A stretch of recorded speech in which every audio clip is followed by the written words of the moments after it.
السلام عليكم. الساعة 6 الأهلي هيقابل القطن الكاميروني في الكاميرون، والساعة 9 الزمالك هيقابل شباب بلوزداد في الجزائر. بص، الجولة بتاعت بكرة دي 90% هتحدد مين اللي هيصعد في المجموعتين. هنتكلم على التوقع والتمني لكل مجموعة.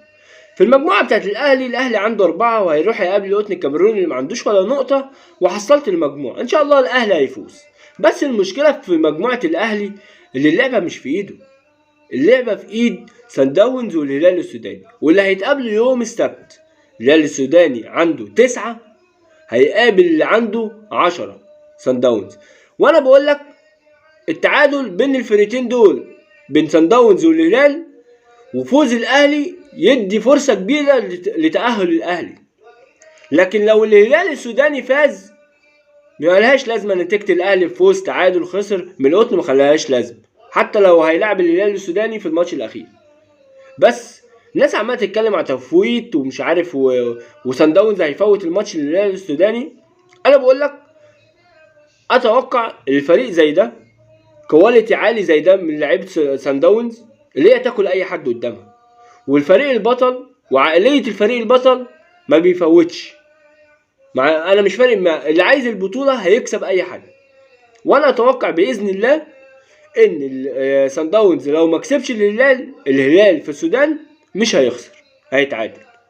لكن المشكله عندي، او المشكله عند المصريين كلها، اللي هم ما بقاش فيه ثقه في لعيبه الاهلي اللي هي تفوز على القطن الكاميروني في الكاميرون، مع ان كله فاز عليه رايح جاي. الفريق ده خسر من الفريقين رايح جاي زي ما بقول، او هيخسر رايح جاي، يعني لسه هيقابل سان داونز.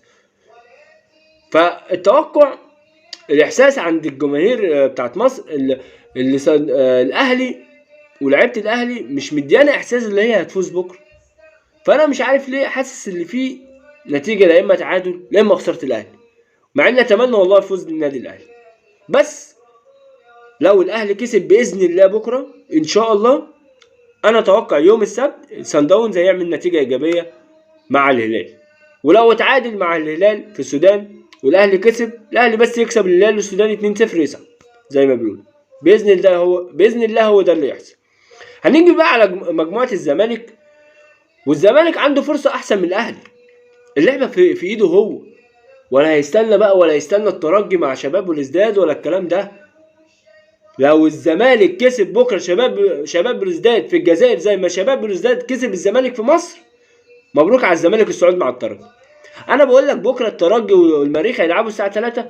الترجي لو ما كسبش المريخ مش هيخسر، هيتعادل. فاللعبه كلها مين اللي هيصعد مع الترجي، شباب بلوزداد ولا الزمالك؟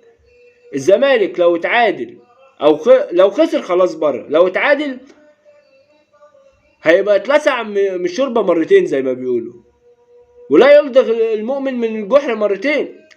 الله اعلم بقى، ممكن يحصل نفس اللي حصل فيه ساعه ما الترجي ومولودية الجزائر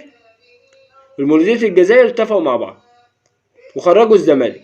فانا ليه اوصل نفسي للمرحله دي؟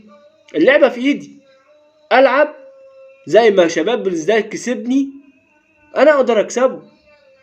العب على المكسب بكره، اكسب شباب بلوزداد على ارضه، ما تستناش اي حد. مش عايز اي حاجه منكم. يجي لي المريخ اكله، انا بتكلم ككوره. يجي لي المريخ اكسبه 2-3 في المتناول. انا شايف المريخ في المتناول مع احترامي ليه يعني. فما تخليهاش بقى ان انا اروح اتعادل واستنى بقى اصل شباب بلوزداد هيروح يلعب هيلاعب الترجي في تونس، فان شاء الله الترجي كده هيكسبه. لا، انت لو اتعادلت ليك فرصه بس مش هيدوها لك، مش هتصعد. لكن لو كسبت زي ما بيقولوا بقى كله يعيش مع نفسه. العب على المكسب. مع ان صعوبة بقى ماتش الزمالك بكره في الجمهور. اما كنت بتفرج على الترجي وشباب بلوزداد، بصراحه شباب بلوزداد فريق قوي جدا على فكره، ولعبته شرسه جدا والجمهور بتاعه شرس جدا. فاتمنى بقى يعني ربنا يستر. الزمالك اصلا بقى له 4 شهور من اول السنه ما كسبش غير 3 ماتشات على ما اعتقد. كسب الترجي، كسب فيوتشر، كسب سموحه، وتعادل وخسر من طوب الارض. فاتمنى يا رب، اتمنى ان شاء الله الزمالك يفوز بكره، واتمنى الاهلي يفوز بكره. ولو انت لسه بتسمعني يا ريت تشترك في القناه وتفعل زر الجرس وتعمل لايك. سلام.